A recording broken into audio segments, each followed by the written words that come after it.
ட்ரோனை வச்சு இந்த உலகத்தை ஒரு கலக்கிக்கிட்டு இருந்த துருக்கி இப்ப மெயின் கேமுக்குள்ள இறங்கிட்டாங்க. இவ்வளவு காலம் அமெரிக்கா, ரஷ்யா, சீனா மாதிரியான நாடுகள்கிட்ட தான் அட்வான்ஸான மிசைல்களும் ஐசிபியும் இருக்குன்னு நாங்க நினைச்சோம். ஆனா அந்த லிஸ்ட்ல இப்ப துருக்கி தன்னோட பேரை செதுக்கி இருக்கு. மே 2026, அதாவது இந்த மாதம் 6ஆம் தேதியிலிருந்து 9ஆம் தேதி வரையுமே துருக்கியில வச்சு சகா எக்ஸ்போ ஆனது நடக்குது. இந்த எக்ஸ்போவில் துருக்கி காமிச்ச ஒரு ஐட்டம் தான் உலக நாடுகளை திரும்பி பார்க்க வச்சிருக்கு. அதுதான் யுல்ட்ரீம் கான் மிசைல். இது ஒரு சாதாரணமான மிசைல் இல்ல, இது ஒரு கண்ணமிட்டு கண்ணம் பாயிர, அதாவது இன்டர்கான்டினென்டல் பாலிஸ்டிக் மிசைல், சுருக்கமா ஐசிபிஎம் சொல்வார்கள். இதோட ரேஞ்ச் மட்டுமே 6000 கிலோமீட்டர். யோசிச்சு பாருங்க, ஒரு பட்டனை தட்டினா பாதி உலகம் காலி. இது எப்படி துருக்கியால சாத்தியமாச்சு? ஏன் இப்ப உலக நாடுகள் எல்லாமே துருக்கியை பார்த்து அரண்டு போய் இருக்காங்க? இதை பற்றி தான் இன்னைக்கு இந்த வீடியோவில் நாங்கள் தெளிவாக பார்க்க போகிறோம். வீடியோக்குள்ளே போகிறதுக்கு முன்னே நம்ம சேனலை சப்ஸ்கிரைப் பண்ணி பக்கத்துக்கு பெல் ஐக்கானு கிளிக் பண்ணி வைங்க. அப்போ தான் நான் போடக்கூடிய வீடியோஸை நீங்கள் உடனுக்குடன் பார்க்க முடியும்.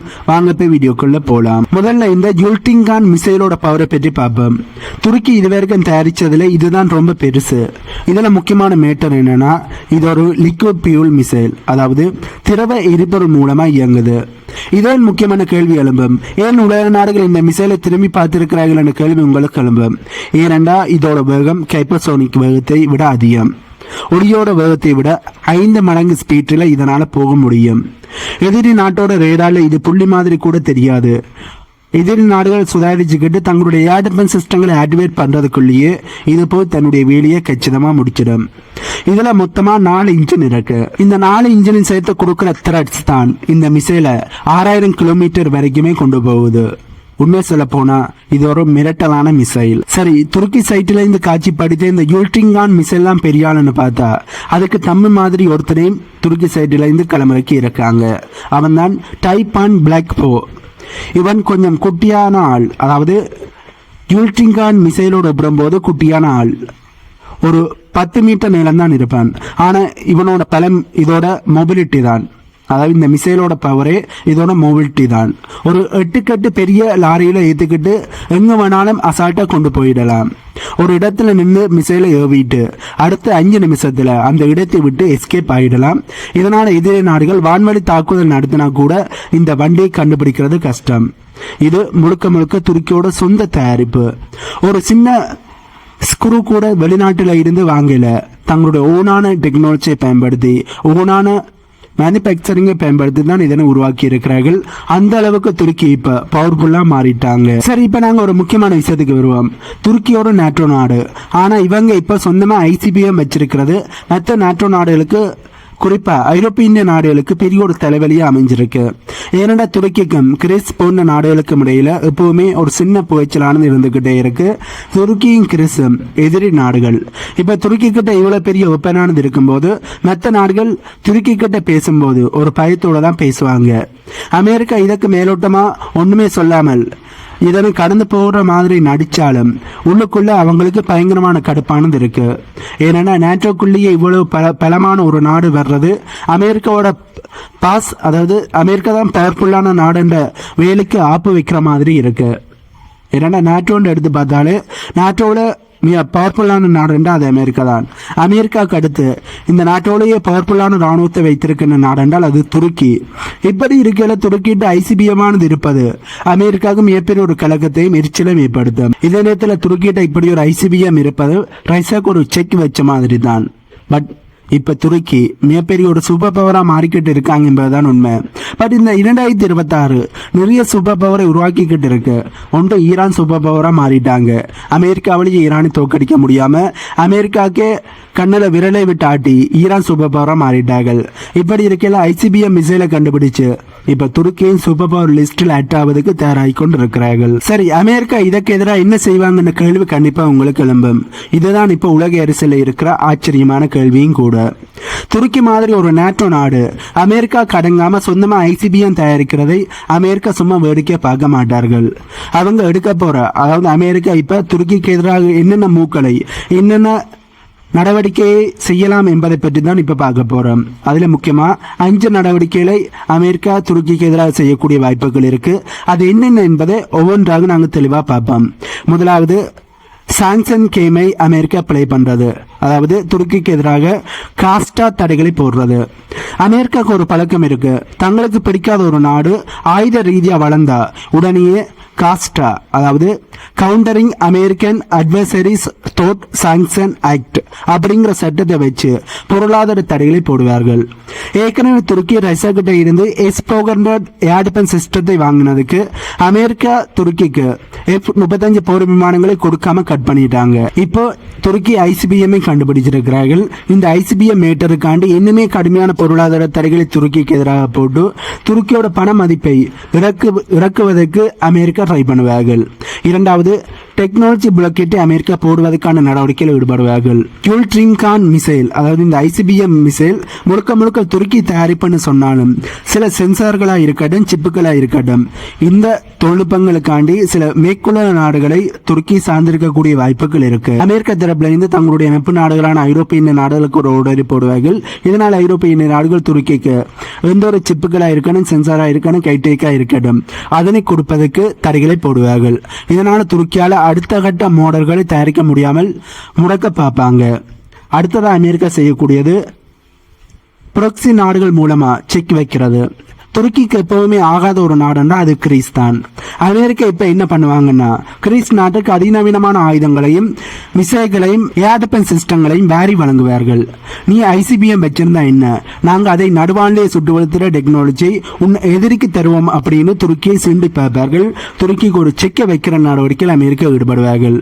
அடுத்ததான் அமெரிக்கா செய்யக்கூடியது நாட்டோக்குள்ளேயே தனிமைப்படுத்துறது, அதாவது துருக்கியை டிப்ளமேட்டிக் ரீதியா ஐசோலேஷன் பண்றது.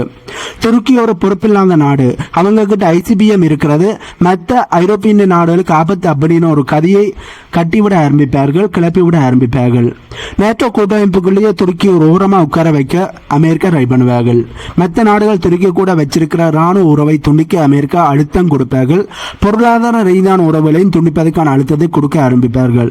இப்படி நாட்டோக்குள்ளேயே துருக்கி ஐசோலேஷன் பண்ண ஆரம்பிப்பார்கள். ஐந்தாவது அமெரிக்கா செய்யக்கூடியது இன்டெலிஜென்ட் அண்ட் சபடாச் வேலைகளில் ஈடுபடுறது. கடைசியா அமெரிக்காட்ட இருக்கின்ற ஆயுதம்டா இதுதான். துருக்கியோட இந்த மிசைல் திட்டம் எந்த லெவல்ல இருக்குன்னு தெரிஞ்சுக்க அமெரிக்காவோட CIA மூலமா உளவு வேலை பார்க்க ஆரம்பிப்பார்கள். முடிஞ்ச அந்த திட்டத்தில் இருக்கிற முக்கியமான விஞ்ஞானிகளை கொலை பண்றதா இருக்கட்டும், அவர்களை தட்டி தூக்குறதா இருக்கட்டும், அல்லது சைபர் அட்டாக் மூலமா அந்த தரவுகளை அழிப்பதா இருக்கட்டும், டெலீட் பண்ணுவதா இருக்கட்டும், இப்படி அமெரிக்கா தன்னுடைய ஸ்டைல்ல இப்படியான காய்நகர்த்தல்களை செய்யக்கூடிய வாய்ப்புகள் இருக்கு. ஆகவே அமெரிக்கா என்னதான் ICBM துருக்கி கண்டுபிடிச்சிருப்பதற்கு எதிராக வெளிப்படையாக எந்த ஒரு கருத்துக்களை சொல்லாம இருந்தாலும் மறைமுகமாக துருக்கியை கட்டுப்படுத்துறதுக்கும் துருக்கியை தன்னுடைய காலுக்கு கீழே வச்சிருப்பதற்காண்டியும் துருக்கியோட இந்த ICBM திட்டத்தை தடுப்பதற்காண்டியும் அமெரிக்கா இப்படியான காய்நகர்த்தல்களை செய்யக்கூடிய வாய்ப்புகள் இருக்கு என்பதுதான் நிறைய வல்லுநர்களோட கருத்து. அமெரிக்கா எப்பவுமே தான் மட்டும்தான் சூப்பர்மேன்னு நினைப்பாங்க. ஆனா துருக்கி இப்ப பேட்மேன் மாதிரி சொந்தமா கேட்ஜெட்டுகளை செஞ்சு களத்துல இறங்கிட்டாங்க. பெரிய அண்ணனுக்கும் துருக்கிக்கும் இடையில நடக்கிற இந்த ஈகோவார் தான் இனிமே உலக அரசியல தீர்மானிக்க போகுது என்பதுதான் உண்மை. இதுல துருக்கி ஜெயிக்க போறாங்களா, அமெரிக்கா ஜெயிக்க போறாங்களா என்பதை நாங்க வெயிட் பண்ணி தான் பார்க்கணும். அமெரிக்கா ஒரு பக்கம் துருக்கியை மிரட்டினா ரஷ்யாவோட ரியாக்ஷன் வேற மாதிரி இருக்கு. ஏன்னா துருக்கிக்கும் ரஷ்யாவுக்கும் இடையில இருக்கிற உறவு டாம் அண்ட் ஜெரி விளையாட்டு மாதிரி. சில இடத்துல ஒன்னா இருப்பாங்க, சில இடத்துல முட்டிப்பாங்க. ரஷ்யா இதற்கு எதிராக என்ன செய்வாங்க என்பதை 4 பாயிண்ட்ஸ் மூலம் தெளிவாக பார்ப்போம். அதாவது துருக்கிக்கு எதிராக என்ன செய்யக்கூடிய வாய்ப்புகள் இருக்கு என்பதை 4 பாயிண்ட்ஸ் மூலம் தெளிவாக பார்ப்போம். முதலாவது, வெல்கம் டு த கிளப் அப்படின்னு ஒரு சந்தோஷமான முறையில் துருக்கியை வரவேற்கிறது. நிஜத்தை சொல்லணும்னா ரஷ்யாக்குள்ளுக்குள்ள ஒரு சந்தோஷமானது இருக்கு. அதாவது இப்ப ICBM துருக்கி கண்டுபிடிப்பது ரஷ்யாவுக்கு சந்தோஷத்தை தான் ஏற்படுத்தி இருக்கு. ஏனென்றா அமெரிக்க தலைமையில் இருக்கிற நாட்டோ அமைப்புக்குள்ளேயே ஒரு நாடு அமெரிக்காவுக்கு எதிராக வெளியாகிறது ரஷ்யாவுக்கு நல்லதுதான். பாத்தியா, உன் கூட்டணியிலேயே இருக்கிறவனே உனக்கு அடங்கல அப்படின்னு அமெரிக்காவை ரஷ்யா கிண்டல் பண்ணுவார்கள். துருக்கியோட இந்த ICBM வளர்ச்சி நாட்டோவை பலமீனப்படுத்தும் என்று ரஷ்யா நினைக்கிறார்கள். இதனால துருக்கியை அன்போடும் சந்தோஷத்தோடும் இந்த ICBM வச்சிருக்கின்ற நாடுகள் லிஸ்டில் ரஷ்யா வரவேற்பார்கள். இரண்டாவது ரஷ்யா செய்யக்கூடியது டெக்னாலஜி எக்ஸ்சேஞ்சை பண்றது. ரஷ்யா கிட்ட ஏற்கனவே உலகத்தையே மிரட்டுற சார்மாட் ICBM, அதாவது இன்டர்கான்டினென்டல் பாலிஸ்டிக் மிசைல்கள் நிறையவே இருக்கு. இப்ப துருக்கி இந்த துறையில ICBM துறையில இறங்கிட்டதால ரஷ்யா மெல்லாம ஒரு டீல் பேசக்கூடிய வாய்ப்புகள் இருக்கு. அதாவது நீங்க ஏன் கஷ்டப்படுறீங்க, எங்ககிட்ட இருக்கிற இன்ஜின் டெக்னாலஜி உங்களுக்கு நாங்க தாரோம், பதிலுக்கு நீங்க எங்களுக்கு வேற ஏதாவது பண்ணுங்க அப்படின்னு ஒரு கூட்டு தயாரிப்புக்கான அழைப்பை ரஷ்யா கொடுக்கக்கூடிய வாய்ப்புகள் இருக்கு. இதன் மூலமா துருக்கி அமெரிக்கா பக்கம் போக விடாம தடுத்து தன்னோட பக்கம் இழுக்க ரஷ்யா பிளான் பண்ணக்கூடிய வாய்ப்புகளும் இருக்கு. மூன்றாவது ரஷ்யா துருக்கிக்கு S-400 ஏர் டிஃபென்ஸ் சிஸ்டத்தை கொடுத்து அமெரிக்காவுக்கு செக்மேட் வைக்க பார்ப்பார்கள். ரஷ்யா ஏற்கனவே துருக்கிக்கு S-400 ஏர் டிஃபென்ஸ் சிஸ்டங்களை வித்திருக்கிறார்கள்.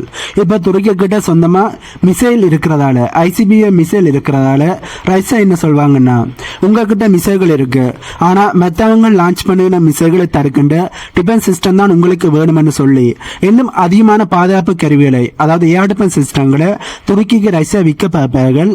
அதாவது சிம்பிளா சொல்லணும்னா துருக்கியை ஒரு பெரிய ஒரு கஸ்டமரா மாற்றுவதற்கு ரஷ்யா ட்ரை பண்ணுவார்கள்.